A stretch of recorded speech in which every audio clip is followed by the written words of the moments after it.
Have you ever watched someone work so hard to earn a place they should never have had to earn and wished, with everything you had, that someone would just stop them and say, "You already belong here"? This is the story of two people who did that for each other. Hold on to it.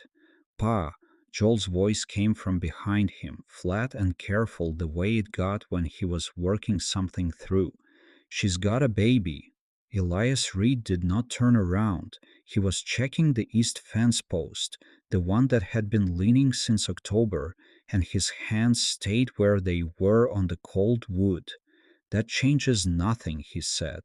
The supply wagon had been audible for the last quarter mile, the creak of boards over frozen ruts, the driver's low instruction to his horses. Now it pulled into the yard. Elias straightened and turned. She was already stepping down. Small, smaller than he'd pictured, though he'd told himself not to picture anything.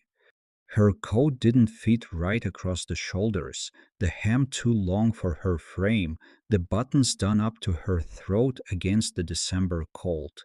She held the infant against her chest with the practiced grip of someone who had been doing it for months without thinking about it. The baby was asleep, tucked under the coat's lapel, one small fist visible near her collar. She looked up. She met his eyes across the frozen yard and did not look away and did not speak. She waited. It was the waiting of someone who had learned, through long and patient experience, to let judgment arrive before making any move. Now, I want you to understand something about Elias Reed before this story goes any further. He was not a wealthy man.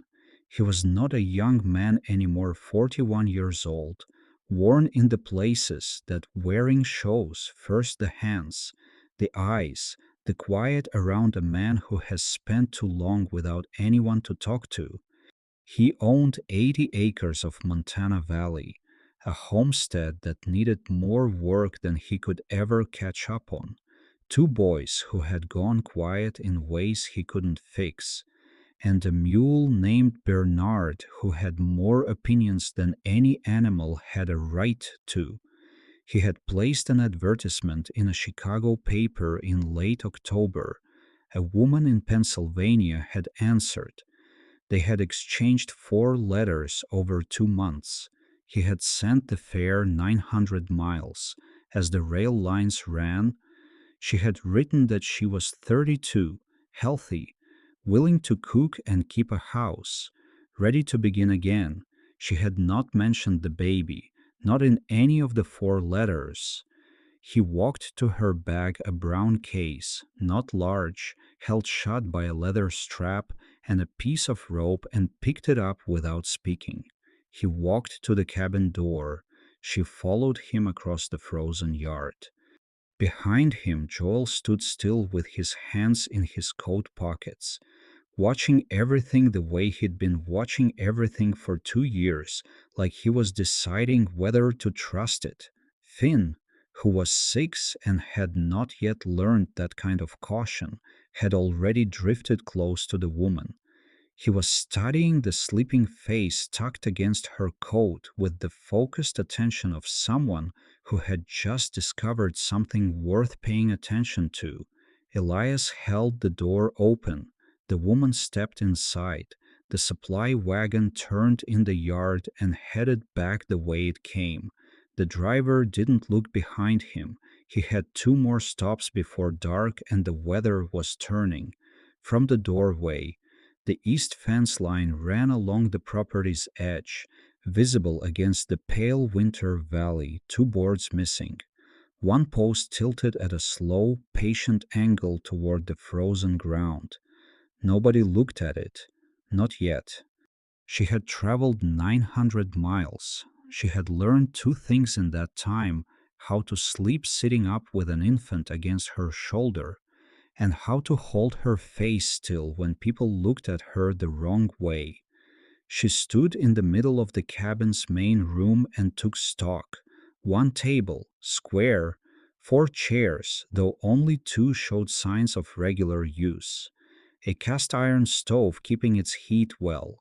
Someone had banked the fire before leaving to meet the wagon. A window facing south. Frost at the corners. 3 hooks by the door, 1 coat, 1 smaller coat, 1 space that had held something and now held nothing. The baby stirred against her shoulder. Martha shifted her carefully and kept looking. The man Elias had set her back down near the back wall and gone out to the barn without speaking. The younger boy had followed the bag with his eyes, then followed Elias out. The older one had not come inside at all. She did not take off her coat yet, not until she understood the shape of the place. That evening, Elias came back in with both boys and they ate a stew, made that morning by the smell of it in a quiet that was not comfortable but was at least honest. He did not ask her anything. She could not have answered much. She had 30 words of English, gathered across 4 months of reading and rereading those letters. And 30 words was enough to be polite but not enough to be true. After supper, he took a scrap of brown paper from the shelf the edge of a feed bill and sat down at the table with a stub of pencil. He drew the cabin in 3 minutes, 4 walls, rooms marked, the stove, the sleeping arrangements, the outhouse indicated with a small square and an arrow pointing out. He slid it across to her. She studied it. She looked up at him. She nodded once. He nodded back. He put the pencil down. The conversation was complete. Later, when the boys were asleep and she had finally let herself sit in the chair near the stove with the baby across her knees, she noticed the water bucket. It was inside the door, not out by the well where it had been when she arrived. Full. She looked at the door. She looked at the sleeping baby. She had been preparing, since the morning she boarded the first train, to explain herself. She had built her sentences carefully in this new English, had practiced the words for before he died, and I did not know how to say, and I understand if you cannot. She had imagined his face when she told him. She had imagined all the ways a man might respond when the woman he sent for arrives carrying evidence of a life he knew nothing about. She had not imagined the water bucket inside the door. She sat with the baby and the fire and the quiet, and somewhere between one breath and the next, she stopped rehearsing. The cabin had 4 rooms, and 3 of them still remembered her. Elias's wife had been gone 2 years and 4 months. She had not died. That was the part he never said out loud, because dying was something that happened to a person, and living was something a person chose. And the difference mattered out here in ways that dying did not. She had gone back east in August of 1880, said she could not stand another Montana winter. She had sent a letter in October saying she would not be coming back. He had read it twice and put it in the stove. The boys knew. They had stopped talking about her by November, and by Christmas they had mostly stopped talking about everything. He had placed the advertisement in October of this year, 1 year and 10 months after the letter went into the stove. He had not been looking for a housekeeper. He could manage the house, poorly but sufficiently. He had placed it because some part of him still believed he was worth choosing, and he needed to find out if that was true. He had not told anyone that. Not the postmaster who took his letter, not the neighbor 2 miles east, not the boys. In the mornings of that first week, he rose before dawn and made the coffee, and by the time he heard movement from the back room, the pot was hot and he was already at the barn. He couldn't have explained why he did it. He just did. And then he did it the next morning, and the morning after that. On the fourth morning, he came in from the barn earlier than usual and found her in the kitchen, sitting at the table with the baby on her knee and her hands wrapped around his cup, the one he'd left. She looked up when he came in. There was no performance of gratitude in her face, no apology. She just looked at him with those careful gray eyes and then back down at the baby.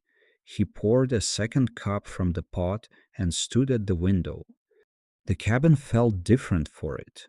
He drank his coffee and watched the light come up over the east pasture, and the leaning fence post cast a long blue shadow across the snow.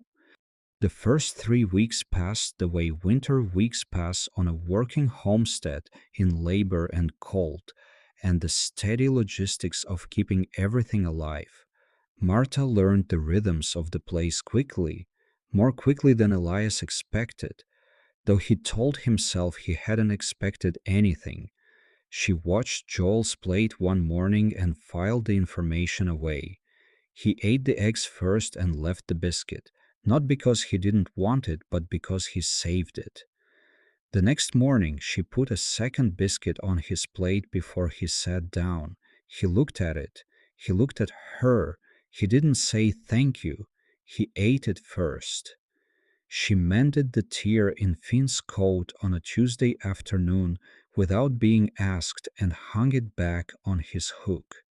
When Finn put it on the next morning, he turned around to look at her with an expression of pure baffled gratitude that made her press her mouth flat to keep from smiling. She fixed the cabinet hinge that knocked in the wind, the one that had been rattling since she arrived. Every time a door opened, she found a nail and a hammer in the toolbox and had it done in 3 minutes. That evening, when a draft came through the front door and the cabinet didn't answer it, Elias looked up from his chair. He looked at the cabinet. His eyes stopped on her briefly, then moved on. She had fixed it. He had noticed. That was enough. He showed her the names of things, though he hadn't planned to. It started at the barn one morning when she followed him in and stood watching while he fed the animals. He pointed at the horse, said the word, waited. She repeated it, her accent rounding the vowel differently. He nodded. He pointed at the mule. Bernard. She said it back with the same deliberate seriousness she gave everything. And the way she said it 4 full syllables where he used 2 made something shift in his chest that he did not examine closely. He went through the whole barn that morning: horse, mule, chickens, the milk cow, who had no name, who was just cow. Marta said each word back to him and did not ask him to slow down, though he slowed down anyway. A week later, at the east fence, he was deciding between 2 boards, one shorter, which would do, and one longer, which would hold better through the spring thaw. He held them both up. He looked at her. He waited. She studied the gap. She studied the boards. She pointed to the longer one. He nodded and reached for it. The baby, riding in the cloth wrap Marta had fashioned from an old blanket, watched the proceedings from her position against Marta's chest with the untroubled interest of someone who had no particular opinion but was willing to observe. Finn crouched beside the fence and explained to her, gravely and in full, what a fence post was and why it mattered. Marta reached into her coat pocket and pressed the small tin button smooth on one side, the pattern worn off the other into the baby's open palm. The baby closed her fist around it and held on. Elias swung the hammer. The board went in straight and solid. The longer one, she had said. She'd been right about that. Finn had named the baby 3 days after she arrived. He hadn't told anyone. He'd just decided, in the private and absolute way of 6-year-olds, that her name was Lena because it sounded like something good, like light through a window, or the sound of the creek in May when it was running fast and clear. He told her the name one evening when she was fussing and nothing else had helped. He leaned close and said, very quietly, "Your name is Lena." She stopped crying. He considered that settled. He brought her his carved wooden fish, a river perch, made last summer with his father's help. Smooth from handling, he held it in front of her face and moved it through the air like it was swimming. Her eyes tracked it. Her hand reached. "She likes it," he told Marta. Marta watched Finn lower the wooden fish into the baby's outstretched fingers. She pressed her knuckles briefly against her mouth and turned back to the window. Elias, from across the room, added a log to the fire, said nothing. That was his whole response, and it was enough. Evenings shifted without any decision being made about them. Elias would sit in the main room after supper in the chair by the window, a book open on his knee, and Marta would come out with the baby and settle near the stove. They occupied the same space. They did not talk. The fire crackled. Finn fell asleep on the floor more nights than not and had to be carried to bed. The quiet was not empty. It was the kind that builds between people slowly, without announcement. Marta learned words in those evenings from the objects around her, from watching the boys. She learned chair, window, fire, lamp. She learned tired and careful from watching Joel's face. She learned Finn's name from Finn himself, who told her repeatedly and with great confidence. One evening in the third week, Elias set down his book and said, to no one in particular, "Getting cold again tomorrow. Storm coming in from the north, I reckon." She understood cold and north and tomorrow. She looked up and said, carefully, "Elias." Not in answer to what he'd said, just the name, testing it, seeing if it fit in her mouth, and if he would hold still for it. He looked at her. She looked back, level and unashamed. She was doing what she always did, measuring whether a thing would hold when she put weight on it. He held. "That's right," he said, and his voice came out quieter than he'd intended. He picked his book back up. She looked back down at the baby. "You're not ready for what happens next." But neither were they. Joel had gone very still in his chair. He was watching his father with an expression living in the narrow space between suspicion and something he didn't yet have a name for. After a moment, he stood and went outside to check on Bernard. He stayed out longer than Bernard required. Marta looked at the door he'd closed behind him. She had been watching the older boy for 3 weeks, the way he kept his shoulders forward and his eyes down, the way he was always aware of where she was but never looked directly at her. She had seen that posture before. She had worn it for years. She looked down at Lena in her lap. The baby's fist was closed around the tin button, tight and certain. Finn had said the name over the cradle that first week, thinking no one heard. Marta had heard. She hadn't corrected him. It was a good name. It sounded like something that could last. He told her the night before they needed supplies. The weather had a narrow window, and it would be a full day's trip to Harker's Crossing and back. She nodded. She got the baby ready in the gray morning dark without being asked. The town was 7 miles across the valley, a main street of wooden storefronts, a church at the far end, a livery. The usual morning stillness of a small place not yet fully awake. Elias tied the wagon outside the general store and helped her down without ceremony. She had learned that wasn't indifference. It was just how he moved through the world. Efficiently and without decoration. Inside, the storekeeper looked up. "Reed, you're in early. Need to get back before the weather turns." Elias handed over his list. The storekeeper read through it. He had not looked at Marta. Two women near the bolt cloth had gone quiet when they walked in, not rude, just present, measuring. Marta kept her eyes on the shelves and held the baby and kept her face the way she had learned to keep it since before she could say it in English still and readable and giving nothing away. A woman came around the end of the counter, a kind face, a churchgoer's careful kindness.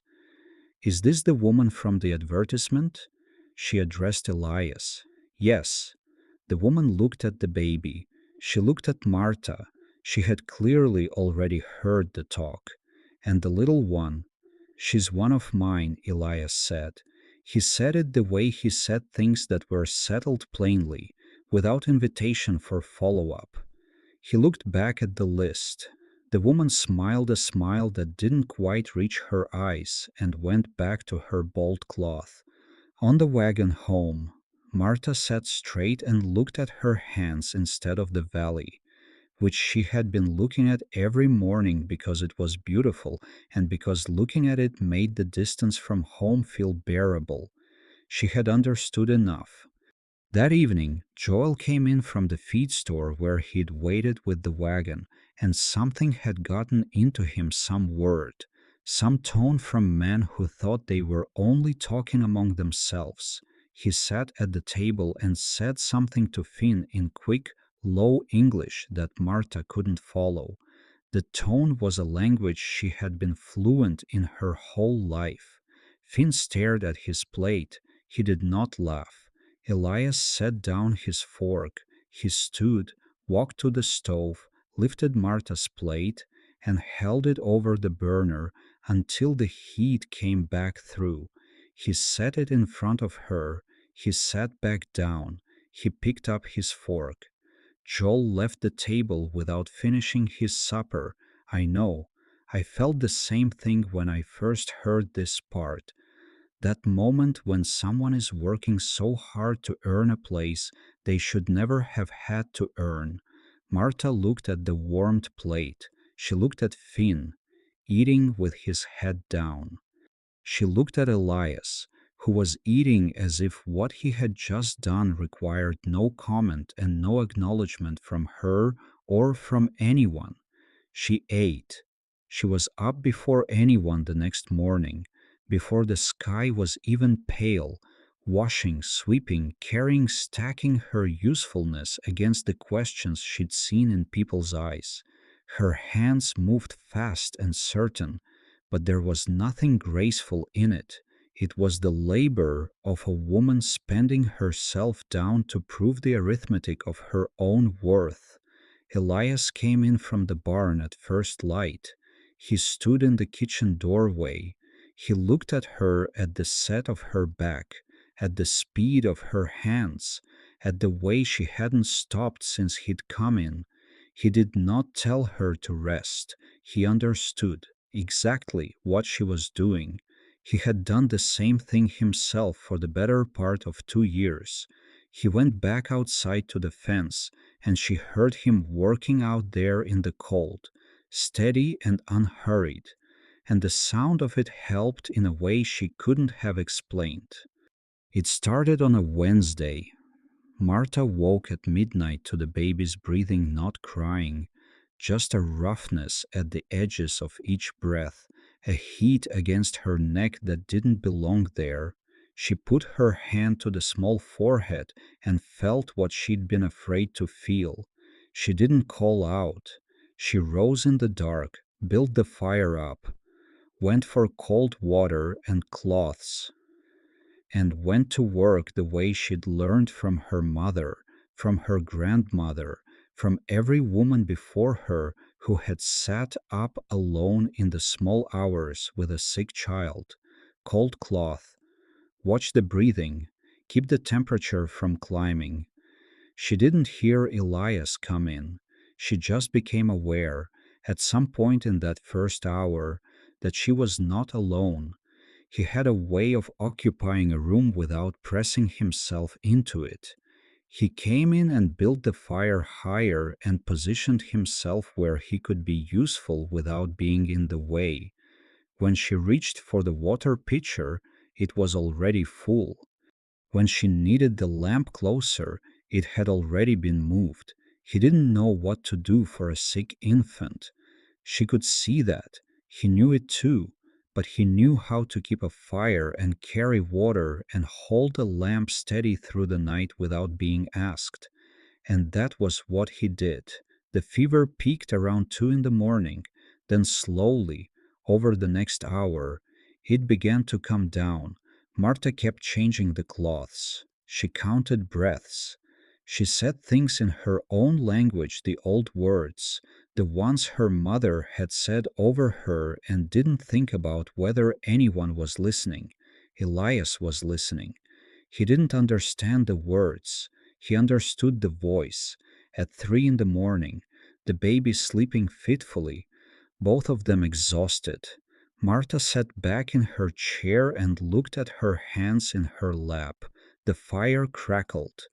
Wind worked at the corners of the cabin. She started to speak in her own language because she was too tired to find the right English, and because some things need to be said in the language you were born in. She told him about Piotr, her husband, who had died of a fever in June, 8 months ago. She told him she had already been carrying when she wrote the first letter. She told him she had been afraid he would not answer if she said so, and she'd had nowhere else to go. She had been invisible her entire journey here, in every town, on every train, in the country she had left behind, and she had arrived on his land prepared to remain invisible for as long as he would allow it. She finished. The cabin was quiet. He had been listening the way he did everything, completely, without looking away. He said, "I know." 2 words. He couldn't have translated half of what she'd said, but she believed him. Not because the words were exact, because something behind them was. Then he told her, knowing she'd miss portions, not minding about his wife leaving, about the boys going quiet, about the advertisement, and what he had really needed it to answer, that there was still something in him worth choosing. He had needed to find out if that was true. "Can I tell you what Elias Reed never admitted to anyone?" he cried. "Not then, later, alone in the barn, just once, when the baby's breathing had been steady for an hour and Marta had finally closed her eyes, because Lena lived and because he'd been answered, when the fever broke for certain, when the small chest rose and fell in clean, even rhythm. Marta let herself lean back.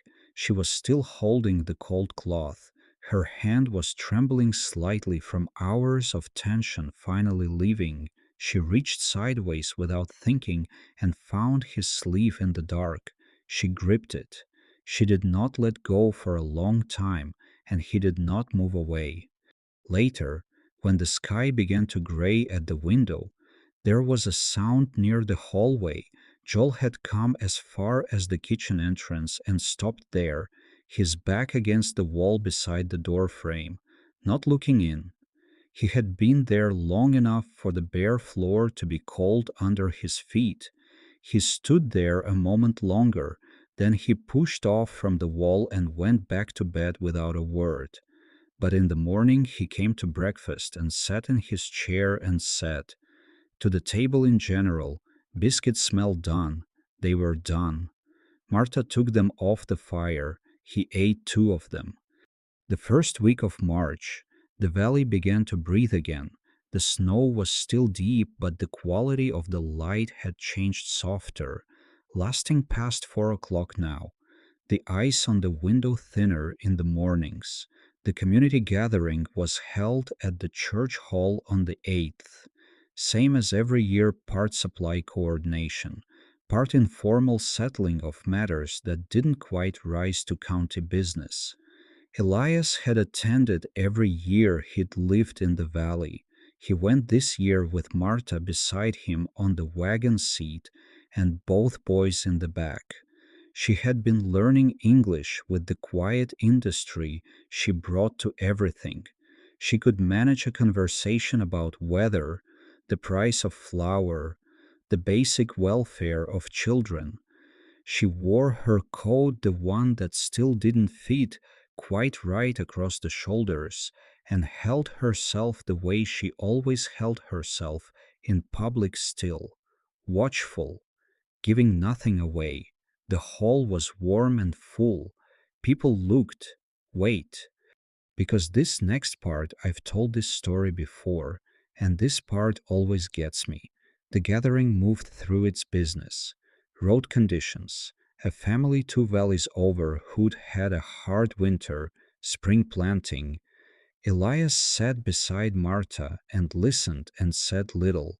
Then Mabel Garrison, who ran the church auxiliary and had genuine good intentions and a complete inability to leave things alone, stood near the front and addressed the gathering in her careful, concerned voice. She said there had been some questions. She used the word questions, not talk, though they all knew which it was, about the Reed household, about the circumstances of the woman who had arrived in December, about the child whose parentage was not registered anywhere in the county. She said she thought it best, for everyone's sake, to understand the situation properly. She sat down. The room went quiet. Marta was still beside him. He could tell by the set of her jaw that she had understood enough. Elias stood up. The room went quieter. Marta Reed is my wife, he said. He said it the way he said most things, without elevation or performance, just the plain fact of it. The child in her arms is part of my family and under my care. Anyone with concerns about documentation is welcome to ride out to the homestead and speak with me directly. He paused. I'd suggest coming before the spring work starts. After that, I'll have less time. He sat down. No one spoke for a moment. Then old Garvey, from the general store, made a sound that might have been a laugh and said, "Fair enough, read." And the gathering moved on to the South Road gravel question. And that was that. On the bench beside him, Marta looked at him, not with gratitude alone, with something heavier than gratitude, something that had been a long time in the earning. She looked at him the way a person looks when they have stopped expecting something, and then it arrives anyway, full and without condition. He was watching the front of the room where the road argument had grown spirited, but he reached over and, briefly, covered her hand with his. She turned her hand over and held on. She was still holding on when the gathering ended and people began gathering their coats. And she did not let go until she had to, and maybe not entirely even then. The snow went in the last week of March, not all at once, but steadily, the valley floor turning from white to dry gold as the grass came back, then to the first faint green as April arrived in full. Marta and Joel fixed the east fence on the first morning warm enough to work without gloves. She hadn't suggested it. He had come to breakfast and said, shortly, that the post needed setting before the ground thawed too deep, and he'd need someone to hold it while he packed the earth around it. She picked up her coat without a word and followed him out. They worked for 2 hours. He didn't say much. She didn't have enough English for much, and she'd noticed he didn't particularly want it anyway. He'd come by that honestly. He handed her a nail at one point and she took it. She handed him the hammer when his hands were full. When the last board was in and straight, he stepped back and looked at the fence line running clean along the east edge of the property. She stood beside him and looked at it too. Reckon that'll hold, he said. Yes, she said. He looked at her sideways, briefly. Something moved through his expression and then settled. He picked up his tools and headed back to the house. She stayed a moment longer, her hand on the top rail. The fence was straight and tight, the posts solid in the thawed earth. She thought about the morning she had arrived and looked out across this valley in iron and ice and not known what it was going to become. She had stood in this yard a stranger and waited for judgment. She was still standing in this yard, but the waiting was over. She went inside, above the baby's cradle. Finn's carved wooden fish hung on a length of twine beside a small tin button threaded on a string. Two objects that had started as separate things and ended up side by side, which was, Finn had decided, exactly right. He had made it official at the community gathering, while Elias was standing and speaking to the room. Finn had leaned over Lena in Marta's arms and whispered her name into her ear, just to make it official. She had grabbed his collar and held on. That evening, Elias sat in the chair by the window. The last light was going gold along the valley rim, the sky the color of something just beginning. Marta sat near the stove with Lena in her lap and Finn asleep against her side, heavy and trusting the way sleeping children are. She had found a thin primer on the shelf left over from someone's schooling, and she was reading aloud from it slowly, sounding out each word with the same deliberate care she brought to everything. Her English was careful and accented and entirely her own. Elias was not reading. He was watching her face. She looked up and caught him. Neither of them looked away. After a moment, the corner of her mouth moved just slightly, just enough. She found her place again and kept reading, her voice steady and low in the quiet room.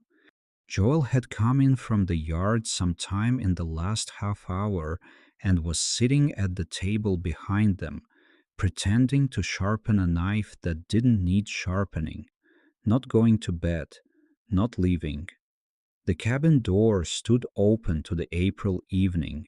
The valley outside was green and wide and full of everything still becoming.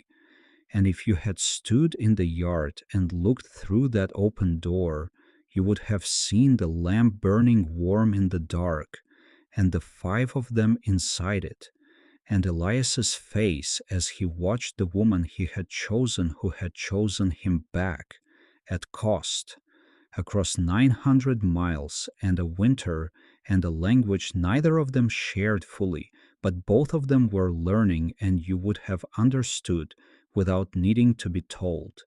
The land records said that valley belonged to one man, but everyone who knew them understood it belonged to five people, and that's how it should have been all along.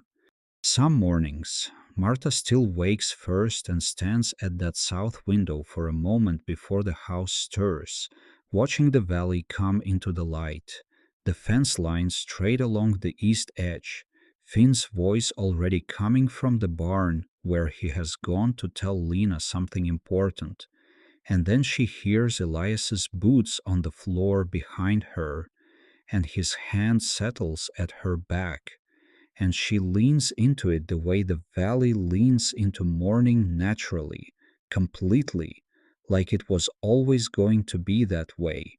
It was always going to be that way. This is a fiction story we created for entertainment. We hope something small in it finds its way into your life. Thanks for staying with us all the way to the happy part.